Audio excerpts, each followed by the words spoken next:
করতেছে যে ছাত্র বলতেছে টিচারকে, স্যার আমি আপনার থেকে আপনি আমাকে এমন কিছু একটা টিপস দেন যেন আমি সফল হতে পারি। তখন স্যার বলছে যে আমি তোমাকে এই জন্য ফানিতে নিয়ে আসছি, তোমাকে আমি শেখানোর জন্য। তখন বলছে বলো, যে তোমাকে এইভাবে যে তোমাকে আমি যখন ফানির ভিতরে চেপে ধরলাম, ওই মুহূর্তে ওই টাইমটাতে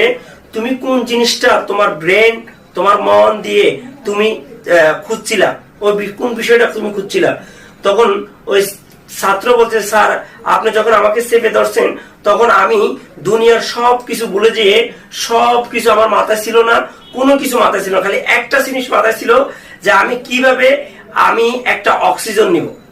আমি অক্সিজেন নিয়ে কিভাবে আমি বাঁচবো, ওই জিনিসটাই আমার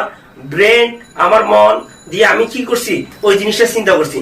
টিচার বলতেছে তুমি যদি সফলতা অর্জন করতে চাও তাহলে তোমার যে কাজটা দিয়ে তুমি সফল হবা, ওই কাজটাকে তুমি এমন ভাবে ফোকাস করবা